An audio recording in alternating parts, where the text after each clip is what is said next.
pies del Dios de amor, para darte adoración, a los pies del Rey, por la eternidad, en espíritu y verdad, te vamos a adorar.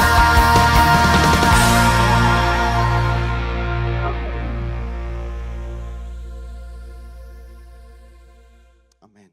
Vamos a abrir la Biblia en el Salmo número 20, y vamos a leer el Salmo 20 y también el 21.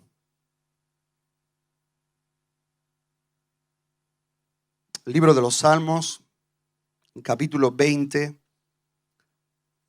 y también el capítulo 21, y lo vamos a leer así de corrido. Sabes que muchos salmos, algunos de ellos son correlativos, o no estaban separados por números.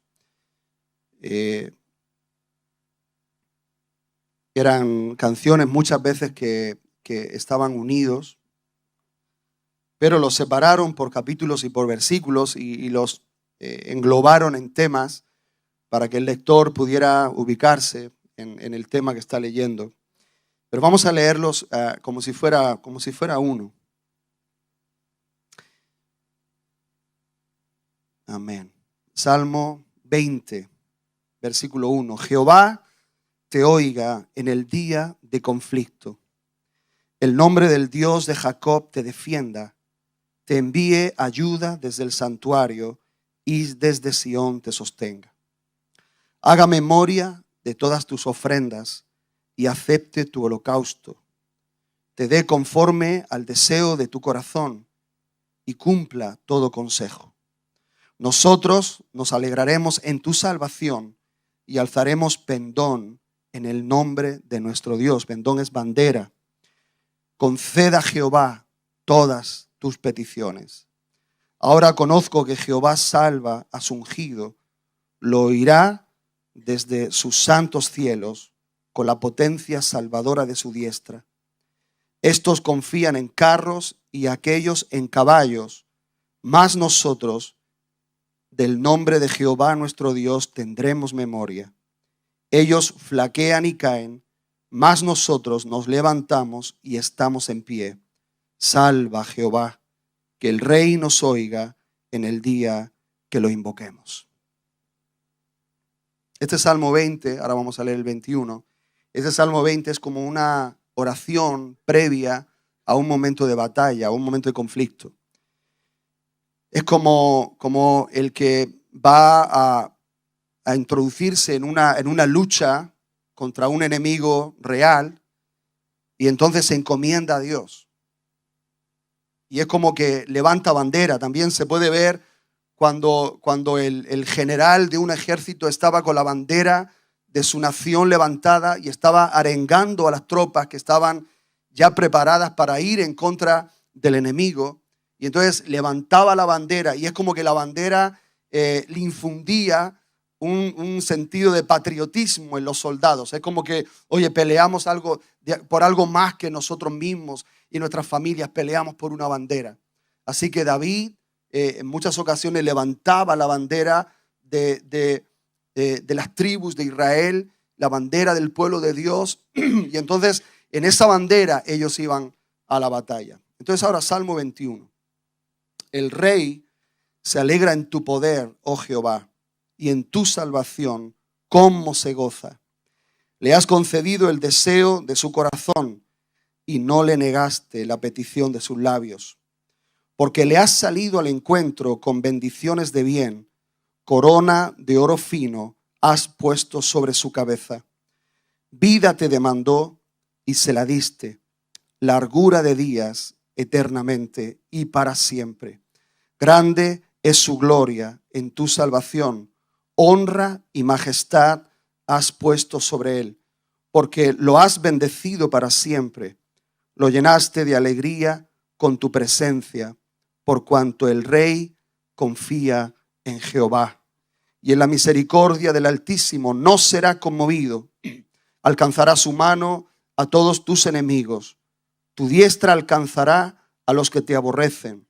los pondrás como horno de fuego en el tiempo de tu ira. Jehová los deshará en su ira y fuego los consumirá. Su fruto destruirás de la tierra y su descendencia de entre los hijos de los hombres, porque intentaron el mal contra ti, fraguaron maquinaciones, mas no prevalecerán. Pues tú los pondrás en fuga, en tus cuerdas dispondrás saetas contra sus rostros. Engrandécete, oh Jehová, en tu poder cantaremos y alabaremos tu poderío. Amén. Entonces, esta es la continuación del Salmo 20. Y hasta aquí no hay mucha revelación que venga, ¿no? Pero si el Salmo 20 es una oración previa a la batalla, el Salmo 21 es una oración posterior a la batalla. O sea, algo ha ocurrido entre un momento y otro momento. Y David, en este Salmo 21, está recordando la fidelidad de Dios para con él. Y habla en tercera persona, hablando, el rey se alegra en tu poder, pero realmente él mismo era el rey. Realmente estaba hablando de sí mismo. Entonces, este Salmo, si pensamos en Jesús perfectamente, también estas palabras dan en el blanco, tratándose de su vida y de su ministerio. Entonces, este capítulo, el capítulo 20 y el capítulo 21, sobre todo el capítulo 21 de los Salmos, hermanos, no se refiere a ningún acontecimiento en especial, sino a un resumen de la vida de David.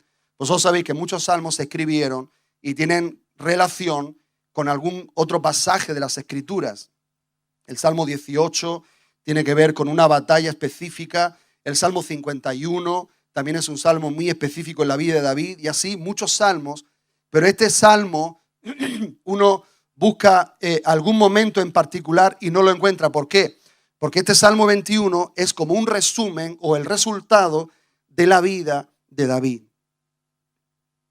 Entonces, es como que el Salmo 20 parece una oración pidiendo liberación y victoria en una batalla, y el Salmo 21 es el reconocimiento a Dios por esa victoria, porque Dios le dio la victoria, porque Dios lo guardó, porque Dios le preservó con vida. Dios preservó la vida también de los que iban con David, de su ejército, y en una batalla pues uno no sabe lo que va a pasar, contra qué enemigo se enfrenta, puede tener una idea, pero cuando uno está verdaderamente en el campo de batalla hay muchos factores que pueden ser determinantes para que tú salgas con vida o no salgas con vida, o que tu ejército sea diezmado, o que así como saliste con un ejército, también lo vuelvas a introducir en paz y cada uno vuelva con su familia. Entonces David, él sabía que tenía que encomendarse a Dios, y así lo hacía. Él, como rey de Israel, encomendaba su vida, encomendaba su ejército, encomendaba la nación, y se ponía delante de Dios para que Dios entonces y su poder salvador fuera el que interviniera a favor suyo y a favor de la nación. Entonces David peleó innumerables batallas, pero todas ellas tenían este mismo patrón. David oraba pidiendo liberación, salvación, victoria.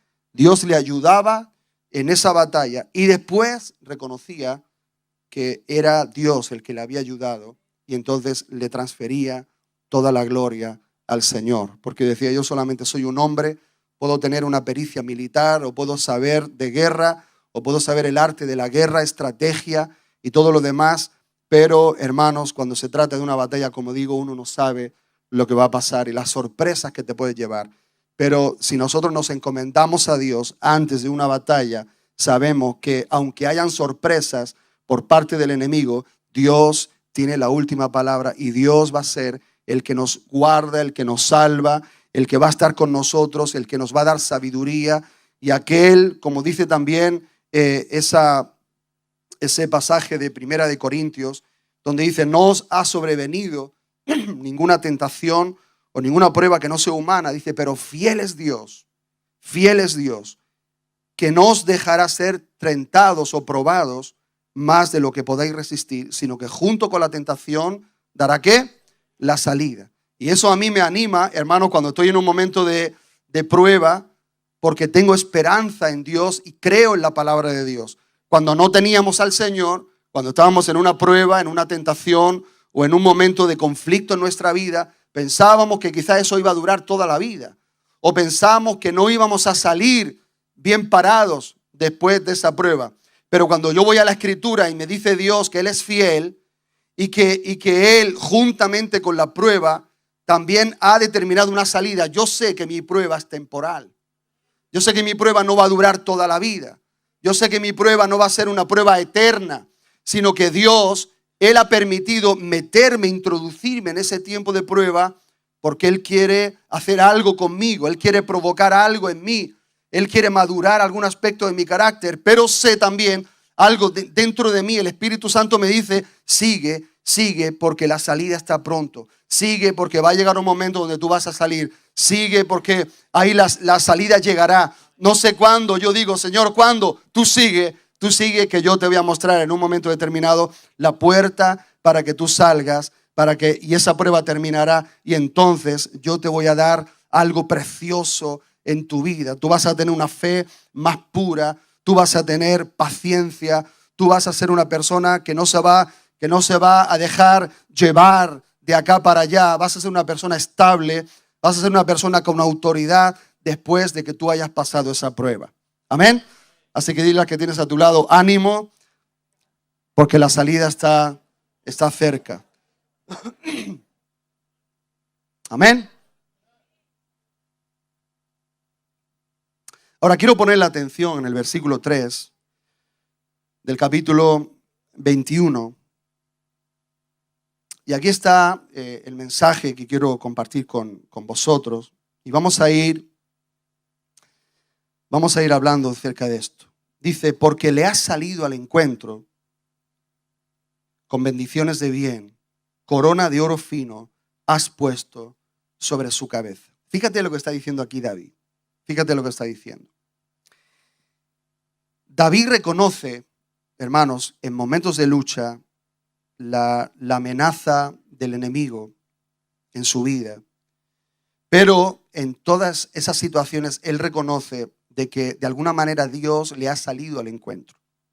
Esta palabra encuentro significa preceder, significa también encontrar, por lo general para ayudar. Significa alcanzar, anticiparse, ir delante de o salir a recibir. Es como que tú vas por un camino y de repente alguien está más avanzado en el camino que tú y cuando tú estás llegando a esa parte del camino, esa persona te sale al encuentro. O sea, se encuentra contigo, pero no es que tú estabas buscándolo, sino que Él propicia ese encuentro y se anticipa a ti. Es decir, cuando tú estás yendo, alguien está por delante de ti. Alguien ya ha recorrido el camino que tú estás recorriendo. Entonces David reconoce que Dios en cada batalla, en cada conflicto, entonces dice que Él, dice, porque me has encontrado o me has alcanzado o te has anticipado o has ido delante de mí, has salido a recibirme y añade, dice, con bendiciones de bien. Y esto es muy importante, hermanos, y aquí la palabra bendiciones es la palabra beraka y significa prosperidad. La idea general de esta palabra es de algo bueno hecho para otra persona.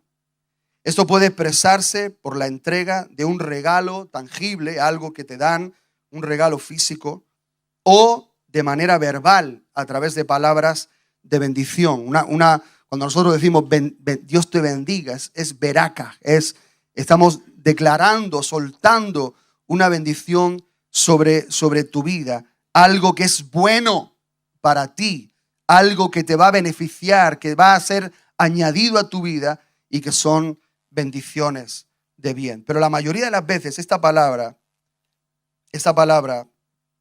habla del favor de Dios con los justos.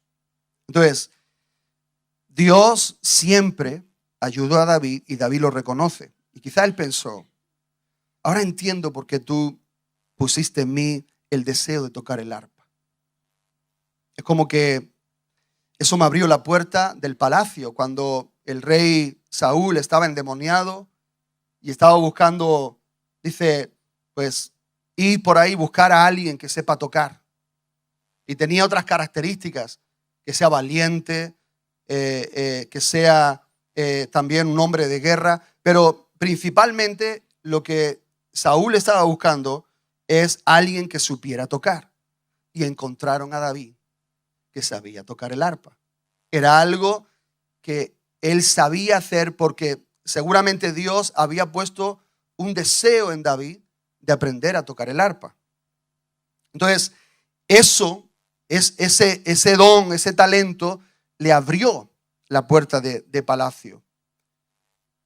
Pero además, Dios usó ese don para componerle salmos y componerle canciones al Señor. Es como que Dios se anticipó a David.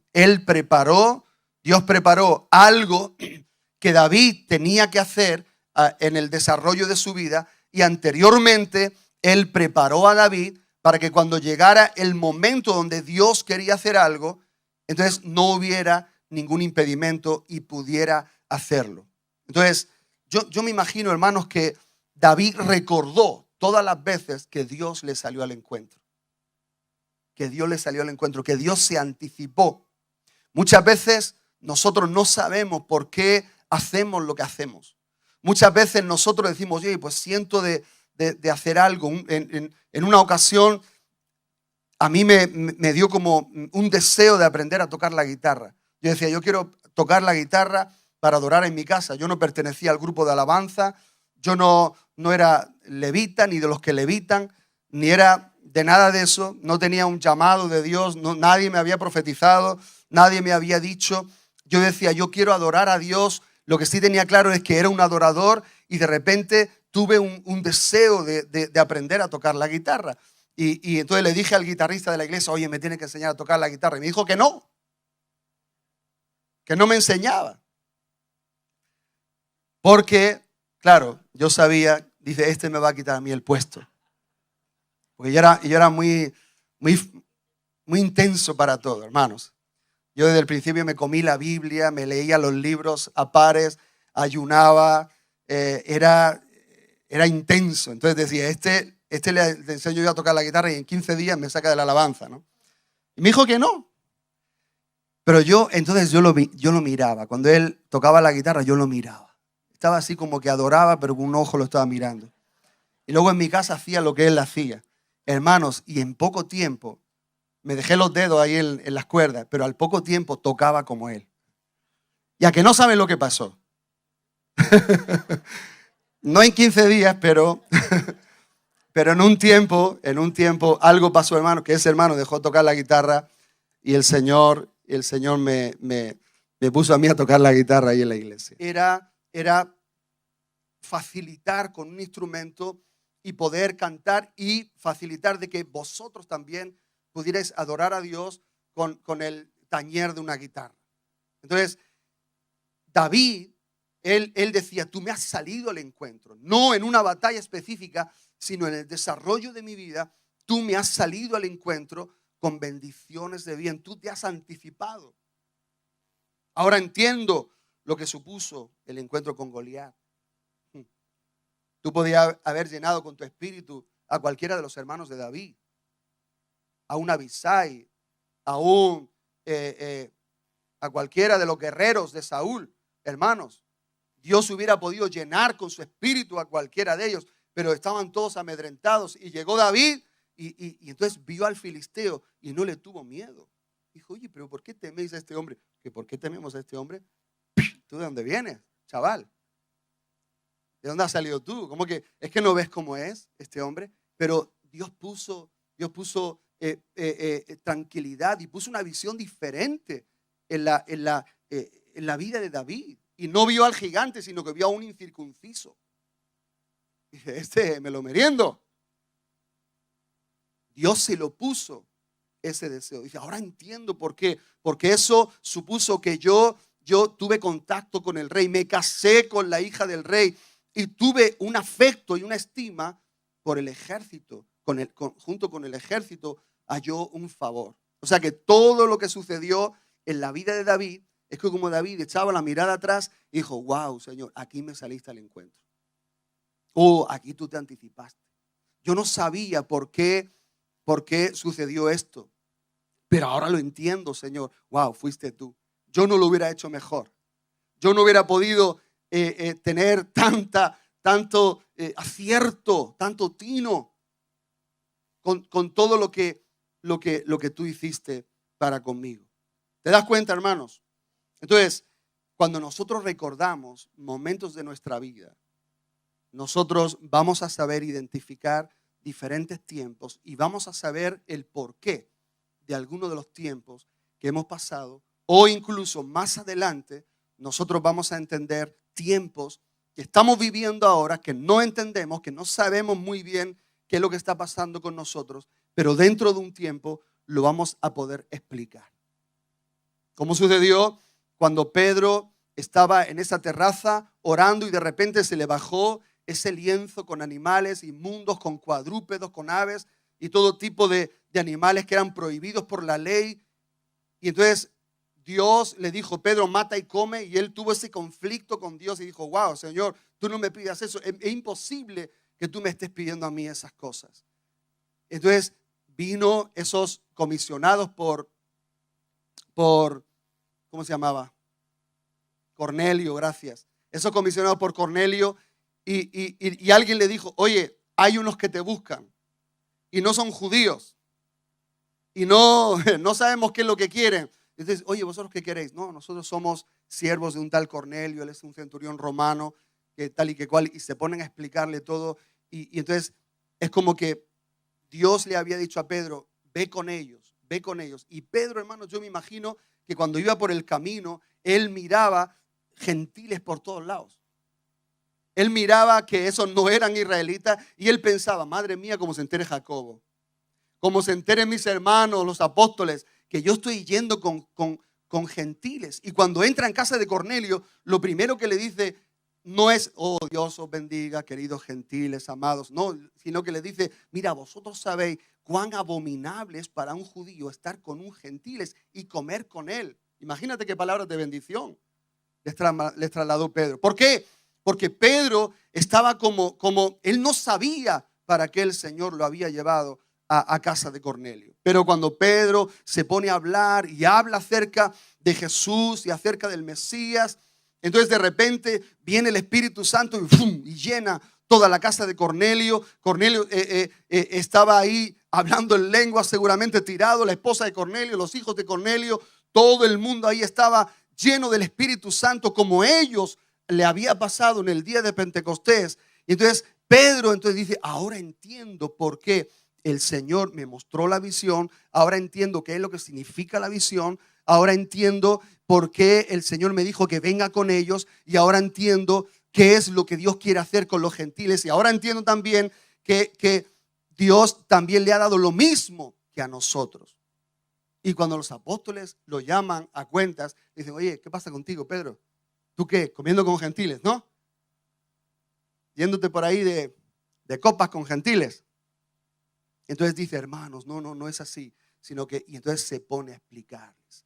Esto fue de esta manera. Y entonces vi un lienzo que me vino del cielo y una voz que me dijo, mata y come. Y el Espíritu me dijo que fuera con ellos. Y cuando llegué allí, a que no sabían lo que pasó, fueron llenos del Espíritu Santo y todo. Oh, no me digas. Y al final, hermanos, Pedro pudo explicar algo que le había sucedido con anterioridad. Entonces, aunque nosotros nos encontremos en momentos ahora mismo que no sabemos, no entendemos, no sabemos por dónde estamos pasando, no te preocupes, porque dentro de un tiempo vas a poder explicar lo que ahora mismo estás atravesando. Amén, hermanos. Aleluya. Así que David se puso a recordar momentos de su vida y nosotros bien podemos recordar momentos de nuestra vida y podemos decir, wow, ahí el Señor me salió al encuentro. Ahora entiendo esto, ahora entiendo lo otro. Es como que todo encaja, todo tiene un sentido. Aún en los momentos donde yo me equivoqué, donde metí la pata, Dios usó ese error y le dio la vuelta y él con todo y eso que yo le ofendí, con todo y eso que yo me desvié o con todo que yo no obré quizá como Dios esperó de mí, sin embargo al final Dios le dio la vuelta y entonces me salió al encuentro con bendiciones de bien. Aleluya. Entonces, hermanos, David entendió que Dios tuvo siempre controlado su futuro y el futuro de Israel. Aun cuando el presente no parezca esperanzador, Dios está preparando un escenario. Amén. Dios está preparando un escenario. Dios no se queda quieto. Dios no está ocioso. Él no está en un trono allá alejado y Él está inactivo, inoperante. No. Dios está trabajando. Hasta ahora mi Padre trabaja y yo también trabajo, dijo Jesús. Así que Dios está trabajando con nosotros. Pero Dios está trabajando algo que trasciende a nosotros. Y Él tiene un propósito eterno y Él tiene un propósito con toda la tierra. Y Él está, mira, yo no sé cómo Dios lo hace. Yo a veces digo, Señor, si yo no puedo con lo que tengo, ¿cómo lo haces tú? Con toda la carga, con todo, cómo tú tienes que controlar el destino de la humanidad y al mismo tiempo controlas el destino de cada nación y al mismo tiempo controlas el destino de cada ciudad y al mismo tiempo controlas el destino de cada familia y en cada uno de los miembros de esa familia también estás controlando el destino de ellos. Eres un Dios tan perfecto, tan preciso, que tú tienes algo pensado para nosotros y que tú te las vas a apañar para que ese propósito sea cumplido. Así que Él está preparando un escenario. Entonces, dile a que tienes a tu lado, aunque tu presente no sea esperanzador, confía en Dios. Él está preparando un escenario. Así que Dios es un Dios que se anticipa, que va adelante, que no deja lugar a la improvisación. Isaías 46, no hace falta que lo busques si no quieres, o si lo tienes ahí fácil. Isaías 46, versículo 9 al 11.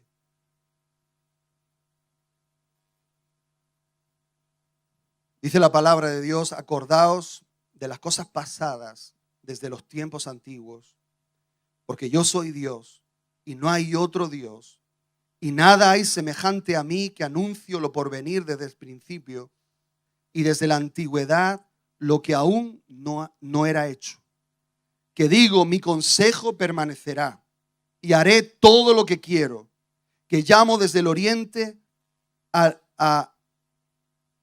ave y de tierra lejana al varón de mi consejo. Yo hablé y lo haré venir, lo he pensado y también lo haré. Fíjate que, hermanos, qué sensación de seguridad me da mi Dios. O sea, cualquiera de nosotros podemos decir, oye, mira, yo me comprometo contigo a algo, pero mira, tú sabes, ¿no? Tú sabes que no te puedo dar un 100% de probabilidad de que yo te pueda cumplir, porque hay muchos factores que se pueden generar. Pero cuando habla Dios, Él dice, haré todo lo que quiero, que llamo desde el oriente al ave y de tierra lejana al varón de mi consejo. Yo hablé y lo haré venir, lo he pensado y también lo haré. Y falta decir amén. Falta decir que aquí Isaías dijera, oye, amén, o amén, ok, cualquier cosa. Isaías 44, 21. Isaías 44, 21. Dice fíjate lo que dice. Acuérdate de estas cosas, oh Jacob, e Israel, porque mi siervo eres. Yo te formé, siervo mío eres tú. Israel, no me olvides. Yo deshice como una nube tus rebeliones y como niebla tus pecados. Vuélvete a mí, porque yo te redimí. Cantad loores, oh cielos, porque Jehová lo hizo. Gritad con júbilo, profundidades de la tierra. Prorrumpid, montes, en alabanza, porque bosque y todo árbol que en él está, porque Jehová redimió a Jacob y en él será glorificado. Dice, así dice Jehová tu Redentor, que te formó desde el vientre. Yo Jehová, que lo hago todo, que extiendo solo los cielos, que extiendo la tierra por mí mismo, que deshago las señales de los adivinos y enloquezco a los agoreros, que hago volver atrás a los sabios y desvanezco su sabiduría. Yo, el que despierta la palabra de su siervo y cumple el consejo de sus mensajeros, que dice a Jerusalén, serás habitada, y a las ciudades de Judá reconstruidas serán, y sus ruinas reedificaré, que dice a las profundidades, secaos, y tus ríos haré secar, que dice de Ciro, él es mi pastor, y cumplirá todo lo que yo quiero. Al decir a Jerusalén, serás edificada, y al templo serás fundado. Otra vez, Dios da seguridad. Él, todo lo que dice lo hago. Yo Jehová que lo hago todo. Que lo hago todo. Extiendo los cielos. Que deshago las señales de los adivinos y enloquezco a los agoreros. Hago volver atrás a los sabios. Desvanezco la sabiduría. Es decir, yo tengo el control sobre todas las cosas. Yo tengo el control sobre gobiernos. Yo tengo el control sobre ciudades. Yo tengo el control sobre naciones. Yo tengo el control sobre tu vida. Todo lo que yo quiero, lo hago. Todo lo que Dios quiere, ¿qué? Lo hace. Dice la palabra que Él es el alfa y también Él es la omega. Pero en el original dice, yo soy el que es antes del alfa y el que será después de la omega. Si la A y la Z, amén. El alfa y la omega, la A y la Z, es como que todo se engloba en el abecedario. Todo lo que se quiere expresar, se tiene que expresar entre la A y la Z. Entonces Dios dice, yo soy el que es antes de la A y será después de la Z. Yo me salto tu vocabulario, me salto tus expresiones y yo soy Dios y soy más alto y más profundo y más poderoso que todo lo que nosotros podamos hacer y pensar. Aleluya.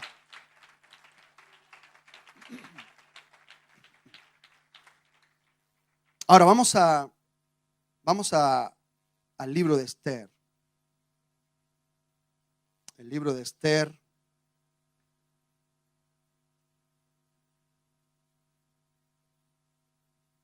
Estamos en los días del rey Asuero, más conocido en la historia como Jerjes. Este es el de la batalla de las Termópilas, este Jerjes. Entonces, durante este reinado iba a acontecer algo, hermanos, un hecho histórico sumamente importante. En este libro de Esther, algunos estudiosos dicen que, bueno, pues, difieren de que se hubiera incluido dentro del canon bíblico, porque si te das cuenta no habla de Dios, no habla de Dios en el libro de Esther. Sin embargo, es un libro que tiene un componente histórico tremendo y también unos personajes que están en ese libro que fueron sumamente importantes para el desarrollo de la historia. Entonces, ese hecho histórico precisamente era la aniquilación total del pueblo de Israel. Amán era una persona influyente en el reino de Persia. Entonces, él hizo firmar al rey Asuero un decreto de que en un día determinado todos los judíos que estaban esparcidos en las 127 provincias del rey fueran exterminados. Entonces, yo me pongo a pensar, hermanos, y Dios permite algunos acontecimientos en lugar de detenerlos. Por ejemplo, y haciendo un paréntesis, en los días de Jacob iba a venir una gran hambre sobre la tierra. Los capítulos del libro de Génesis están dedicados a explicar cómo Dios salvó a la nación hebrea de morir de hambre. En ese tiempo eran unas 70 personas, dice Génesis, que entraron en Egipto. Entonces el Señor llevó a José a Egipto y lo tuvo 12 años pasando penurias hasta que llegó a ser el segundo del reino, y entonces vosotros sabéis que pudo ser gobernador y gestionó todos los asuntos del rey en lo tocante al grano, al maíz y a la provisión. Dios le dio un sueño al rey de Egipto, a Faraón, y le dijo que iban a venir 7 años de vacas gordas y luego iban a acontecer 7 años de vacas flacas. Entonces, en esos 7 años de vacas flacas iba a haber una gran hambre sobre la tierra. Entonces, hermanos, yo me pregunto, ¿acaso Dios no hubiera podido mandar lluvia sobre la tierra y se acaba la historia? ¿Y se acaba el problema? En vez de Dios anunciar 7 años, ¿por qué Dios anunció eso? O sea, ¿qué es lo que pasaba en la tierra? No se sabe cuál fue la intención de Dios de que iba a haber 7 años donde no iba a llover, o iba a haber 7 años donde las cosechas no iban a producir. ¿Por qué? No lo sabemos. Pero Dios, que es Dios y que es soberano y que puede hacer todo lo que Él quiera, en ese momento no lo hizo. Y Él entonces dio revelación al faraón de que iban a venir 7 años de escasez. Y entonces, previamente, por anticipado, Dios prepara a José, uno de los últimos hijos de Jacob.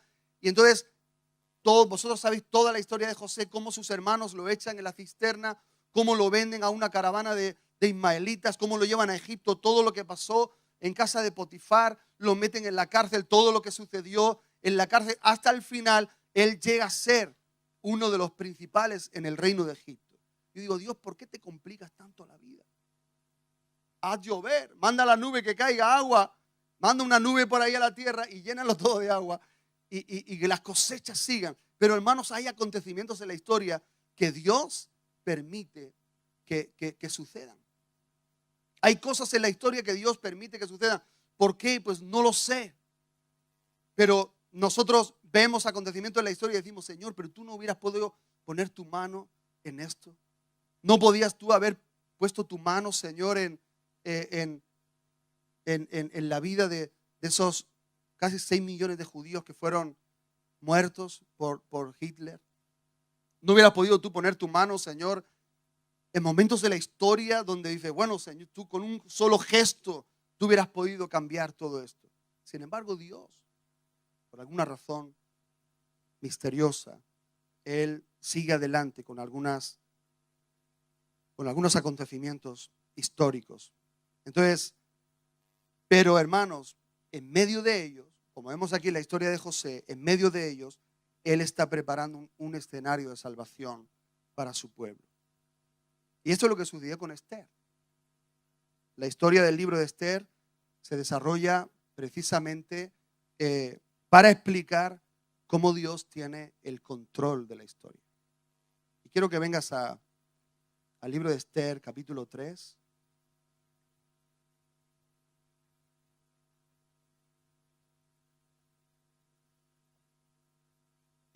Esther, capítulo 3, versículo 1. Y dice, después de estas cosas, el rey Asuero engrandeció a Amán, hijo de Amedata Agageo, y lo honró. Y puso su silla sobre todos los príncipes que estaban con él.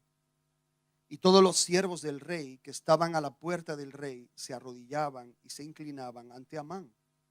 Fíjate qué honra tenía este hombre, porque así lo había mandado el rey.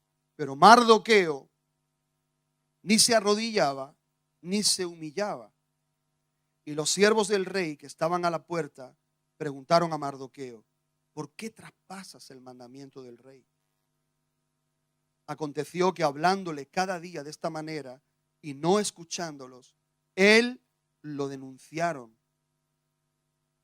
a Amán para ver si Mardoqueo se mantendría firme en su dicho, porque ya él les había declarado que era judío. Verso 5. Y vio Amán que Mardoqueo ni se arrodillaba ni se humillaba delante de él y se llenó de ira. pero tuvo en poco poner mano en Mardoqueo solamente, porque ya le habían declarado cuál era el pueblo de Mardoqueo, y procuró Amán destruir a todos los judíos que había en el reino de Asuero, al pueblo de Mardoqueo. Fíjate, hermanos, qué tremendo. Y aquí está el punto clave. Mardoqueo era un judío que estaba en la puerta. Se conoce que era un hombre influyente en Susa, que era la capital del reino. Y entonces seguramente cuando Amán pasaba por ahí, por ese lugar, todos se rendían y todos se inclinaban y algunos se arrodillaban. Es como que se arrodillaban y le mostraban como un reconocimiento. Y Mardoqueo permanecía firme, como diciendo: yo delante de ti, macho, no me voy a postrar. Delante de ti no me voy a inclinar. ¿Por qué? Porque Mardoqueo tenía sobre él una ley que era mayor que la ley del reino de Media y de Persia, que era: amarás al Señor tu Dios con todo tu corazón, con toda tu alma, con todas tus fuerzas, y no te inclinarás delante de ningún hombre y ningún Dios para honrarlo, besarlo o adorarlo, sino que solamente ante el Dios del cielo te inclinarás y ante Él te humillarás. Entonces, cuando Amán pasaba, todos estaban sujetos al decreto del rey de Persia. Pero Amán, aunque él respetaba al rey de Persia, sin embargo, cuando se trata de adoración, hermanos, ahí no hay tutía. Ahí no hay duda de lo que yo voy a hacer. Y es que yo le debo mi adoración solamente al Dios del cielo. Si tú te quieres enfadar conmigo o si tú me quieres hacer mal, eso ya es cosa tuya. Dios entonces verá qué hace entre tú y yo. Pero mi compromiso es con Dios. Mi compromiso de adoración. Lo mismo sucedió con los 3 jóvenes de Babilonia. Cuando Nabucodonosor hace esa pedazo de estatua de 30 metros y le dice que al sonido del arpa, de la lira, de la flauta, de la zampoña y de todos los instrumentos, todos cuando oigan, en cualquier lugar que lo oigan, se postrarán y adorarán la imagen que Nabucodonosor ha hecho. Y decían los 3 jóvenes: pues va a ser que no. Va a ser que no. Y lo llaman a Nabucodonosor y le dice: oye, ¿tú sabes que vosotros sabéis que yo tengo poder para mataros y poder para dejaros con vida? Y los jóvenes dijeron: oh rey, mira, el Señor nos librará. El Señor tiene poder para librarnos de tu mano, pero si no nos libra, tampoco vamos a adorar la estatua que tú has hecho. O sea que lo tenemos claro. Ya sea que vivamos o muramos, la estatua no adoramos. Aleluya. Y sin haberlo deseado, me ha salido un pareado. Y esto es lo que sucedió aquí. Hermanos, Mardoqueo era un hombre de Dios. Era un hombre influyente, un hombre que lo tenía claro. Y entonces, ¿qué es lo que sucede, hermanos? Que la presencia de los justos desagrada al diablo. La presencia de los justos desagrada al diablo. Cuando hay un justo en un lugar de trabajo, va a desagradar seguramente a todos los demás. Un justo de verdad, no digo un cristino o uno que no lo tiene tan claro. Cuando hay alguien de verdad que está comprometido con Dios y comprometido con el pueblo de Dios. Cuando hay un justo, un piadoso o una piadosa en un lugar, el diablo automáticamente te va a querer sacar de en medio. Se va a airar contra ti. Va a querer destruirte. Porque, hermanos, la presencia de los justos desagrada al diablo. Porque los justos no hacen lo que el diablo quiere, hacen lo que Dios quiere. Entonces, cuando no nos doblamos ante el mundo, entonces vamos a provocar la ira del diablo, que es el que gobierna el mundo. Y va a poner muchas veces y va a usar todo lo que tiene el mundo y todos sus sistemas, los va a usar para venir y confrontarnos a nosotros, y va a venir y va a querer provocar en nosotros una caída. Entonces, aparentemente, hermanos, esto les pilló de sorpresa. De repente, de un día para otro, se promulga un edicto del rey firmado con el sello real de que en un día determinado se iba a echar suerte, y que en un día determinado, cuando tocara la suerte, ese mismo día, en las 127 provincias del rey Asuero, había un decreto que decía que donde hubiera judíos, todos los demás tenían la autoridad o la libertad para matar a esos judíos y quedarse con sus bienes. Imagínate, hermano. Imagínate qué decreto más diabólico. Amán decía, mira, no te voy a matar a ti solamente, Mardoqueo. Voy a matarte a ti y voy a matar a todo tu pueblo. Por eso mismo, porque Amán, Agageo, ese Agageo, la palabra Agageo significa alguien violento, alguien que respira ira. Y la ira del diablo no solamente quiere destruirte a ti, sino que quiere destruir a toda tu familia, quiere destruir el propósito de Dios contigo, quiere destruir la iglesia, quiere borrar de la faz de la tierra todo rastro de Dios. Ese es el propósito del espíritu de Amán. Ahora, imagínate, hermanos, el drama. Imagínate la situación. Y cuando el rey da un decreto, hermanos, eso no es que igual que cuando algún presidente de los nuestros habla. Cuando el rey de Persia decía un decreto, eso se cumplía. Pero, hermanos, ¿sabes que en toda esta situación, cuántos saben que a Dios no le pilló por sorpresa? De repente Mardoqueo dijo, oh my God, estamos en problemas, estamos en apuros. Y dice aquí el texto, dice el capítulo 4, luego que supo Mardoqueo todo lo que se había hecho, rasgó sus vestidos, se vistió de cilicio y de ceniza y se fue por la ciudad clamando con grande y amargo clamor. Hubo una turbación en todas las provincias del rey Asuero, porque el decreto era un decreto fuerte.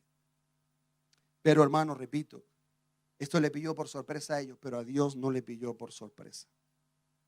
Ahí estaba Asuero contento en su fiesta, y de repente llama a la reina Vasti para que viniera y fuera exhibida como uno de sus trofeos, como uno de las cosas preciosas que tenía en su reino. Y Vasti le dijo que va a ser que no también. Y eso fue un desplante tremendo para el rey. Y a través del consejo de sus consejeros le dijeron que depusiera a la reina, porque si no le iba a dar ahora a todas las mujeres deshonrar a sus maridos. Entonces, para dar un ejemplo, que fuera depuesta la reina Vasti. Así que el rey depuso a la reina, se fue a Grecia a pelear en la batalla de las Termópilas, y cuando vino el hombre, pues vino con ganas de mujer. Y dijo, oye, esto no puede ser, se acordó de Vasti. Pero entonces se pusieron a buscar por todo su reino a mujeres que fueran las más hermosas, las más agraciadas de todo el reino. Y entre ellas vino. Ahí estaba Esther. Esther, ¿qué haces en un pase de modelos? ¿Qué haces, Esther, en un, ¿cómo se llamaría eso? En un casting. En un casting persa. ¿Qué haces, Esther?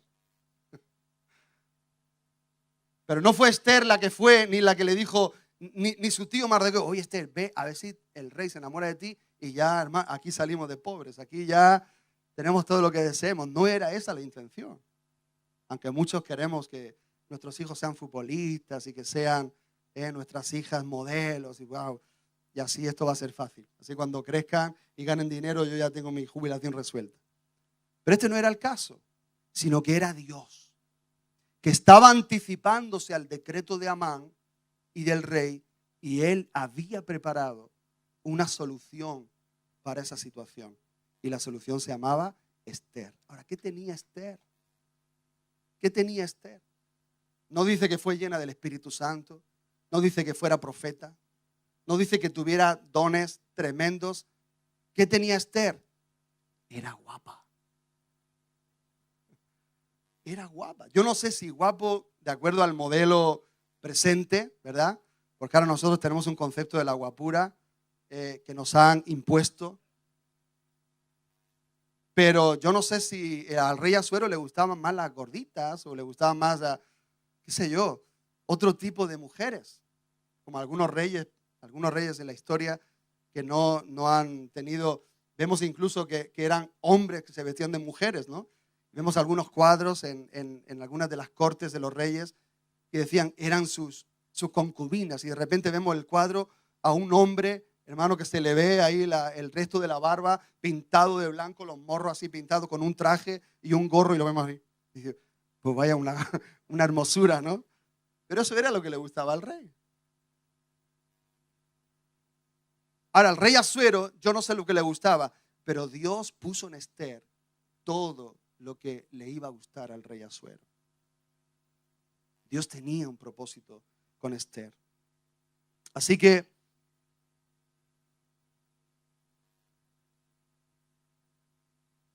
en el caso de José, Dios puso dones de interpretación de sueños. En el caso de Daniel también Dios le dio dones y él sí era profeta. Pero en el caso de Esther, hermanos, tenía otro don, y ese era el don de la belleza. Así que, hermana, Dios te ha hecho como tú eres. Hermano, Dios nos ha hecho como cada uno de nosotros somos y nos ha dado dones. Si Él no nos ha hecho más bonitos es porque quizá no tiene propósito con nuestro físico. Y el propósito que tiene es otro. Pero todo lo que Dios quiere hacer con nosotros, Él lo va a hacer. Ahora, Esther, da el aplauso al Señor. Muchas veces, hermanos, cuando nosotros hablamos de Esther, se pone el énfasis en el hecho de que Esther era una pobre huérfana que llegó a ser reina. Y es como que también así nosotros somos unos don nadie, pero Dios puede hacernos poderosos en la tierra. ¿Cuántos dicen amén, amén, amén? Pero ese no es el mensaje del libro de Esther. El mensaje del libro de Esther, hermanos, porque Esther no era una don nadie. Esther no era una pobre huérfana. Aquí no dice de que fuera pobre. Dice que era huérfana, pero de pobre no tenía nada. Ella era una mujer israelita y por lo tanto era un especial tesoro de Dios entre todos los pueblos de la tierra. Esther, además, era una mujer obediente, era una mujer sabia, era una mujer de oración, y Esther también era una mujer hermosa. Entonces, y esto precisamente fue lo que le abrió la puerta de palacio y la puerta del corazón del rey Asuero, que cuando el rey la vio, hermano, se quedó impávido, boquiabierto, patidifuso. Dijo, oh, imagínate qué tantas bellezas pasaron por ese casting de belleza. Pero cuando vio a Esther, Esther tenía algo que no tenía las demás. Y el rey Asuero se enamoró de Esther. Y desde ese momento es como que el rey Asuero se quedó cautivado su corazón con Esther.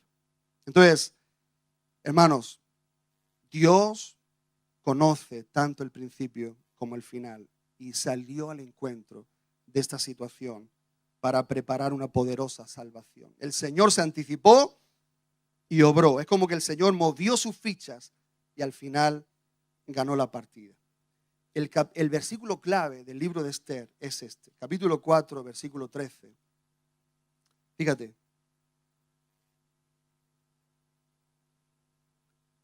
Esther capítulo 4, versículo 13. Es una conversación de Esther con Mardoqueo, aunque a través de un enviado. Entonces dijo Mardoqueo, claro que Esther le dice, mira, yo no puedo entrar en presencia del rey si él no me llama. Y Mardoqueo le dijo en el versículo 13, no pienses que escaparás en la casa del rey más que cualquier otro judío, porque si callas absolutamente en este tiempo, respiro y liberación vendrá de alguna otra parte para los judíos, mas tú y la casa de tu padre pereceréis. Y quién sabe si para esta hora has llegado al reino. O sea, fíjate, este es el versículo clave. ¿Por qué?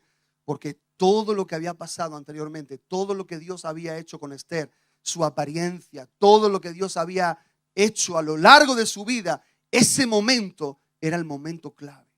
Era el momento donde ella iba entonces a cumplir un propósito, iba a entrar en un propósito eterno dentro de la historia. E iba Esther a ser la protagonista en ese momento. Entonces, fíjate, te leo algo. Parece que Esther hizo posible la obra de Nehemías. Su matrimonio con el rey debe haber dado gran prestigio a los judíos.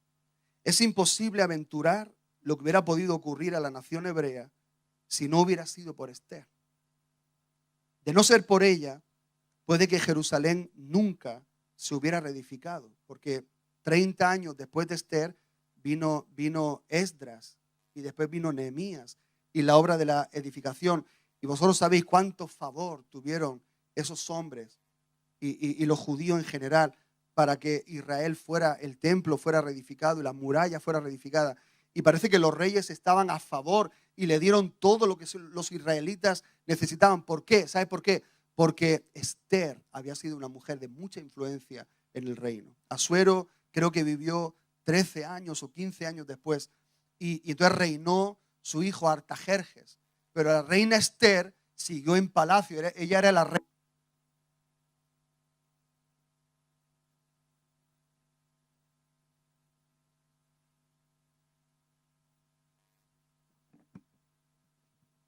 Era la reina madre. Y entonces ella tenía una gran influencia sobre todo el reino. Y seguramente por esa influencia es que fue ayudado el pueblo de Dios. Entonces, de no ser por ella, puede que Jerusalén nunca se hubiera reedificado y que la historia se habría contado a las generaciones futuras fuera muy diferente. Entonces, te sigo leyendo esto. Este libro de Esther no es simplemente una historia con una moraleja. Es la historia del cuidado de Dios con su pueblo y con su propósito. Si la nación hebrea hubiera sido barrida de la existencia 500 años antes de traer a Cristo al mundo, todo habría sido diferente en el mundo. Sin nación hebrea no hubiera habido Mesías. Sin Mesías el mundo estaría perdido. Entonces, esta bella muchacha judía, aunque ella misma no lo supiera, representó su papel de preparar el camino para la venida del Salvador del mundo. 500 años antes de Jesús, Dios levantó a Esther para, en ese momento, suplir una necesidad evidente y era el exterminio del pueblo judío. Pero Dios no estaba pensando solamente en ese momento, sino que estaba pensando, e incluso estaba pensando 500 años por delante. Y Esther fue usada por Dios y sin saberlo fue una precursora de la primera venida de Jesús. Amén. Entonces, cuando vemos el desarrollo de la historia, nos damos cuenta de que todo concuerda, de que todo casa. Y Dios ha estado en control de todo, aun cuando su pueblo no ha sido fiel. Dios es perfecto. Dios lo ha hecho todo perfecto. Yo digo, Señor, tanto que te he fallado. En algún momento de mi vida, yo me planteé si Dios había dejado de pensar de mí como pensó al principio.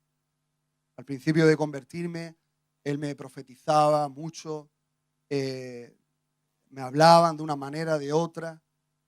Es como que siempre había una palabra de Dios, pero llegó un momento donde parece que no había profetas alrededor. Y debido a ciertos acontecimientos en mi vida, yo pensé, Señor, he fallado aquí, he fallado en otra área, no he sabido responder a este desafío, no he sido obediente en esto. Señor, ¿será que tú sigues pensando lo mismo de mí? ¿Será que tú sigues teniendo control de mi vida? ¿Será que todavía, Señor, tú me amas como al principio y tú tienes presente todas esas cosas que dijiste de mí? Pero ahora después, a los años, yo miro para atrás y digo, wow, Señor, cada cosa tú la tenías prevista y tú hiciste que para los que aman a Dios, todas las cosas ayudaran para bien. Esto es, a los que han sido llamados conforme a su propósito. Aleluya. Todas las cosas, Dios obra de una manera soberana, pero al final, hermanos, todo lo que es de Dios va a casar, va a concordar, va a ser perfecto. Dios va a completar su obra. Dios va a hacer todo lo que Él quiere. Dios va a cumplir todos sus propósitos. Si Él ha dicho algo o Él ha pensado algo, Él también lo va a hacer, porque todo lo que Dios quiere, lo hace. Y todo lo que Dios quiere, lo hace, hermanos. Y si a alguien le falla, Dios va a levantar a otro. Dice, si tú no lo haces, Esther, alivio y liberación vendrán de otro lugar. Así que yo creo que hasta Dios tenía un plan B, y un plan C, y un plan D, y un plan E. Si le falla a Esther, Dios lo hubiera hecho de otra forma. Porque todo lo que Dios quiere se cumple, se hace y llega a su final. Hermanos, si yo tengo que tener esa convicción, yo tengo que tener esa seguridad. ¿Por qué? Ahora vengo a la etapa en la que nosotros estamos ahora mismo. Todo esto que te he dicho es para traernos a la etapa en la que estamos viviendo nosotros como nación, nosotros como iglesia, nosotros como padres. Estamos en una época donde se está levantando una gran amenaza contra el reino de Dios, contra el pueblo de Dios. El espíritu de Amán, y yo diría que hay una coalición de espíritus, porque no solamente está el espíritu de Amán, sino está el espíritu de Faraón, está el espíritu de Herodes. Y hay muchos espíritus que se han confabulado en esta etapa en la historia en la que nosotros nos encontramos. Y está en nuestros gobernantes y en los gobernantes de cada vez más naciones en la tierra. Es decir, que la ideología de género está avanzando rápidamente. A los niños ya en infantil y en primaria, en muchos colegios, aquí en la Comunidad Valenciana, sin irnos muy lejos, se les está enseñando a cómo masturbarse y que decidan si quieren ser chicos o chicas a la edad temprana. Se espera que en cada ayuntamiento haya observatorios de igualdad donde exijan a nuestros niños, exigirán que nuestros niños participen. La no asistencia puede retirar la patria potestad a los padres o tutores. Esto está sucediendo ya en Canadá. En Canadá, los padres que prohíben a sus hijos ir a este tipo de clases, les retiran la custodia de sus hijos. Por otro lado, cualquier institución que no esté de acuerdo con esta ideología será denunciada por delito de odio, siendo multadas y clausuradas. Y sabemos también, hermanos, que a corto plazo se declarará la Biblia como un libro homofóbico. Y las iglesias como instituciones que impulsan el delito de odio, medios de comunicación, etcétera, etcétera. Y podría, hermanos, estar aquí todo el día hablando de lo que el diablo está preparando. Hace poco estuvimos en una conferencia con dos ponentes muy entendidos en este tema, muy puestos en este tema, y uno se le ponía los pelos de punta de ver todo lo que se está gestando y de ver todos esos espíritus que están en coalición para ser, es como para impactar sobre la tierra. Entonces, lo que quiere ese espíritu no es tanto aniquilarnos físicamente, porque eso no se puede. No pueden, aquí por lo menos en esta parte del mundo. Pero lo que sí pueden es aniquilar nuestra fe. Y eso es lo que el diablo está intentando hacer. En otra parte del mundo sí lo está haciendo. En países islámicos sí que están muriendo hermanos nuestros en estos momentos por su fe. Pero lo que el diablo está preparando, ese plan malévolo, diabólico, está siendo preparado para matar la fe de la iglesia. Hace un tiempo orando vi como una gran ola. Y claro, todos hemos visto olas, ¿no? Muchos sueños. Pastor, hizo una ola que va a impactar sobre Alicante, o una ola que va a impactar sobre Águilas. Es como que ya se hubieran destruido ya toda España con olas, ¿no? Pero es como una ola que vi, era como una ola de impiedad. Sentí como venía, es como una ola que cada vez se está haciendo más grande, más grande, más grande, y que cuando llega a la costa, ¡plá!, rompe. Entonces yo podía percibir como veía una ola de iniquidad, de maldad, una ola, hermanos, de verdad oscura, y que iba a impactar sobre nuestros hijos. No sobre nosotros ya, sobre mí, porque yo tengo las cosas claras en muchos sentidos. Pero iba a impactar sobre nuestros hijos e iba a impactar sobre nuestros hijos de 6, 7 años, que un día se van a hacer mayores y ellos van a estar ahí en el todo el rompimiento de esa ola. Entonces, hay una situación grave que estamos viviendo como nación. Hay una situación complicada que va a empezar a ocurrir a nivel mundial.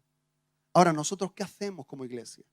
¿Qué papel nosotros tenemos que hacer como iglesia? ¿Qué debemos hacer nosotros como padres, como madres? Bueno, pues lo que tenemos que hacer simplemente es ser iglesia. Ser iglesia y hacer lo que el Señor nos manda que hagamos. Y yo veo cómo necesitamos tener la misma actitud que tuvo Mardoqueo. Cuando él se enteró del decreto, lo hemos leído, dice, luego que supo Mardoqueo todo lo que se había hecho, rasgó sus vestidos, se vistió de cilicio y de ceniza y se fue por la ciudad clamando con grande y amargo clamor. Y ahí dice, y vino hasta delante de la puerta del rey, pues no era lícito pasar adentro de la puerta del rey con vestido de cilicio. Y en cada provincia y lugar donde el mandamiento del rey y su decreto llegaba, tenían los judíos gran luto, ayuno, lloro y lamentación, cilicio y ceniza era la cama de muchos. Hasta llegó al palacio. Y Esther le dijo, mira, ordena que todos estén ayunando 3 días, que no coman ni beban nada, y al tercer día yo me voy a presentar delante del rey, y si muero, que muera. Yo veo aquí, hermanos, esto que nosotros se debe generar en los padres, en las madres, en la iglesia del Señor. Está bien que nosotros nos movilicemos. Ahora parece que ningún cristiano nos movilizamos. Y ahora parece que alguien que monta por ahí alguna organización o alguien que está activo en este tema, mira a los demás y dice, oh, todos los que no están activos. Y los miran como gente que no hace nada. Pero realmente, hermanos, lo más que nosotros podemos hacer es orar. Lo mejor que nosotros podemos hacer es orar, lamentarnos, llorar, ayunar, vestirnos de cilicio y pedirle al Dios del cielo que Él tenga misericordia.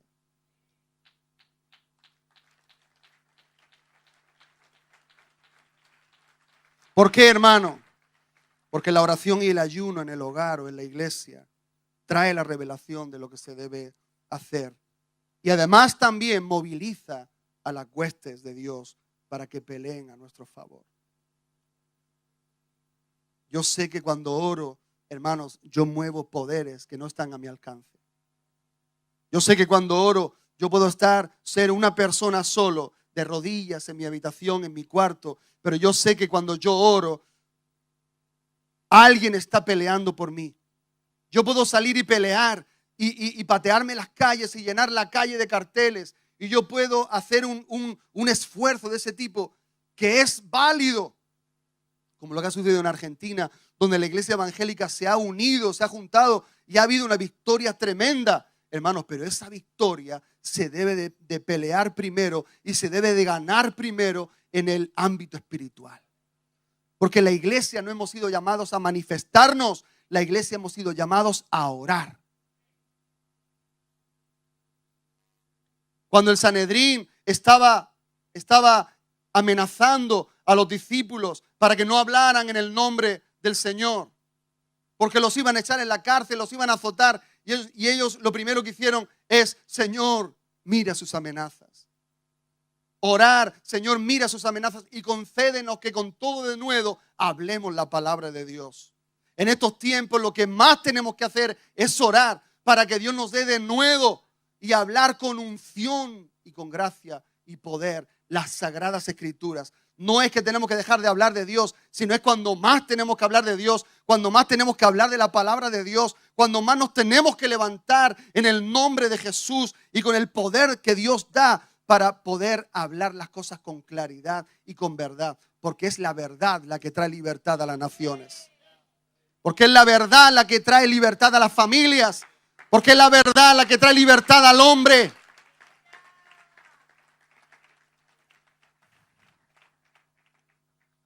No tenemos que caer en la ansiedad con los acontecimientos de la tierra. Ay, ¿qué va a pasar ahora con mis hijos? Ay, ¿qué va a pasar ahora aquí? ¿Qué va a pasar ahora allá? Es como Jesús dijo, cuando oigáis que estas señales vienen, que son como los dolores del parto, que son como las contracciones de la mujer que va a dar a luz. Cuando todas estas contracciones estén ya ahí y la estéis viendo, dice, vosotros erguíos, levantad la mirada. No os pongáis nerviosos, no os amedrentéis, sino erguíos porque vuestra salvación está cerca. Y como dice nuestro pastor a veces, yo creo que Cristo está cerca por todas estas cosas que están pasando. Hermanos, no caer en la ansiedad. El diablo ha movilizado sus huestes para destruir y para dañar, pero estoy convencido de que el Señor está preparando también una salida. De que el Señor también está preparando su escenario, de que el Señor también está llamando a algunos en la iglesia y está poniéndole dones y está poniéndole sentires y está impulsando a que estudien, a que se preparen, a que sean músicos, y está Dios poniéndole inspiración profética, está poniéndole Dios amor por la palabra. Dios le está poniendo ahora, es el momento donde Dios está gestando, donde Dios está preparando a los suyos, a sus Esther, a sus Mardoqueos, porque Dios es un Dios que nos sale al encuentro. Dios es un Dios, hermanos, que no está, no le ha pillado de sorpresa todo esto. Él ya sabe, porque Él conoce todo desde el principio. Y Él ya sabe lo que va a pasar. Él sabe lo que está pasando. Y yo le digo, fuera el espíritu de temor de la iglesia. Pero nos tenemos que levantar en oración y en ayuno. Y que Dios nos conceda hablar con todo de nuevo la palabra de Dios. Ay, y estoy convencido de que Dios está preparando los cielos. Gabriel, vete a tal lugar. A sus ángeles, a tal nación. Vete a tal lugar. Prepare las estrategias. Manden a los santos que oren. Y el Espíritu Santo está inclinando y poniendo hambre y sed, no de pan, sino de la palabra de Dios. Y está poniendo hambre y sed de oración. Mira, yo no sé por qué, pero me siento triste. Yo no sé por qué, pero hay dentro de mí una inquietud que no me deja tranquilo. Y nada más que tengo ganas de orar. Y nada más que tengo ganas de estar con el Señor. Oh, no sé lo que me pasa, pero me bebo la palabra de Dios. Mi mujer me dice, Paco, estate quieto ya con la Biblia, hombre. Y ayúdame a fregar los platos. Calla, María, calla, que esto está bueno. Le digo que el hombre no tenga que fregar los platos. Pero es como que Dios va a quitar la atención de todo, hermanos, de la televisión. Dios va a quitar la atención de las cosas en las cuales nosotros estamos entretenidos. Y Dios va a poner atención en la oración, en el ayuno. Y Dios nos tiene que poner una tristeza, que dice Pablo, hay una tristeza que te lleva a la depresión. Pero hay una tristeza que te lleva a Dios. Porque ves tu fragilidad, ves tu debilidad. Y ante los acontecimientos que tenemos por delante, nosotros decimos, yo no puedo, yo no tengo lo que tengo que tener. Yo no soy presidente, yo no soy un diputado, yo no soy alguien influyente. Pero el Espíritu Santo, pero eres un hijo de Dios que tiene poder en el ámbito espiritual. Ahí es donde nosotros tenemos que ejercer nuestra influencia en este tiempo. Aleluya. El Señor va a proveerse, hermanos, una iglesia poderosa en la tierra. Una iglesia que va a ser como Esther. Una iglesia piadosa. Una iglesia obediente a Dios. Porque Esther era obediente a Mardoqueo. Mardoqueo le decía algo y Esther obedecía. Era sometida.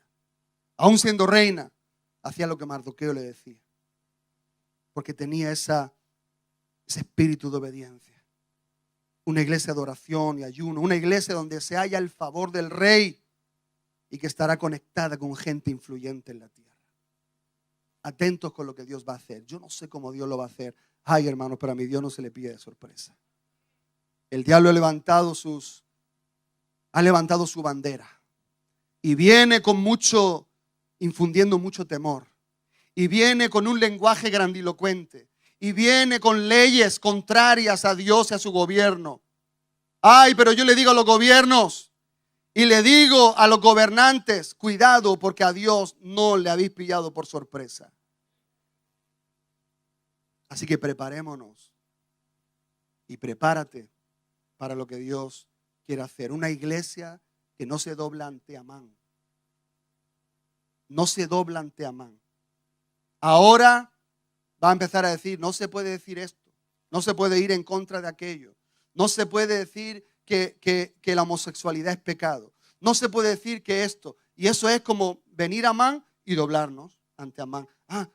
Tenemos que hacer esto, bueno, vamos a transigir aquí y vamos a transigir allá y vamos a hacer esto y vamos a hacer el otro y nos vamos a doblar ante esto y nos vamos a doblar ante esta ley y poco a poco nos inclinamos hasta que llega un momento donde no sabemos lo que somos. No sabemos lo que somos y Dios no puede hacer nada con un pueblo que no sabe quién es. Sino que todo lo que Dios va a hacer, lo va a hacer con un pueblo que está bien definido, un pueblo que se mantiene fiel al Señor. Aleluya. Amén.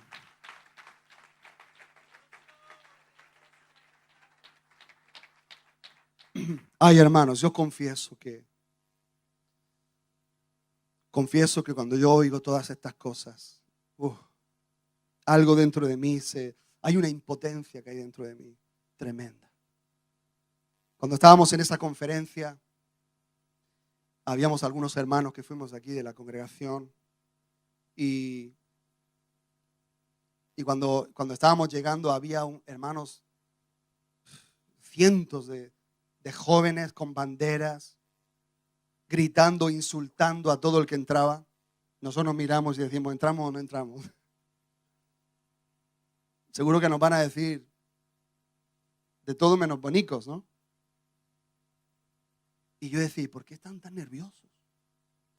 ¿Y por qué están tan agitados?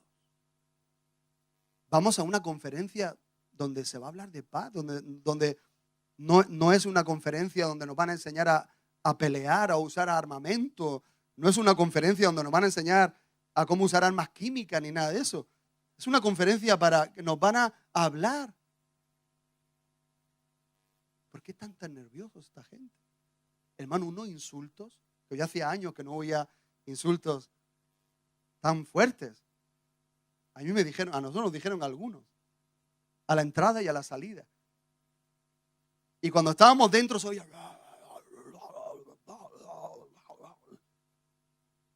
Y decía, ¿por qué? Sí, asesino. Nos decían, ¿asesino de qué? Pero para que tú veas, hermanos, que esto no es algo terrenal. Esto no es algo humano. Esto es algo espiritual. Es algo que el espíritu de Amán está ahí enfadado porque hay un remanente que le dice no al aborto, que le dice no al matrimonio homosexual, que le dice no a muchas otras cosas, no porque nosotros lo digamos, sino porque es lo que dice la palabra de Dios. Y entonces, porque nosotros nos movilizamos de esta manera, quiere destruirnos a nosotros. Y prepárate porque vienen momentos peligrosos, pero en todo esto, hermanos, en todo lo que va a venir, vamos a ver la salvación de Jehová. Y Dios, yo no sé cómo Dios lo va a hacer, pero vamos a ver algo extraordinario de parte de Dios. Pero ¿qué tenemos que hacer nosotros? Lo único que tenemos que hacer es orar. Y orar, hermano, orar de verdad con clamor, con ayuno, con cilicio. Preparando el corazón para que Dios nos pueda revelar las cosas que vienen y también para que Dios permita que las huestes se movilicen. Al final Dios va a prevalecer y su propósito va a prevalecer. La historia pasará, miraremos atrás y diremos, oh, otra vez Dios, has vencido. Otra vez te has salido con la tuya. Aleluya.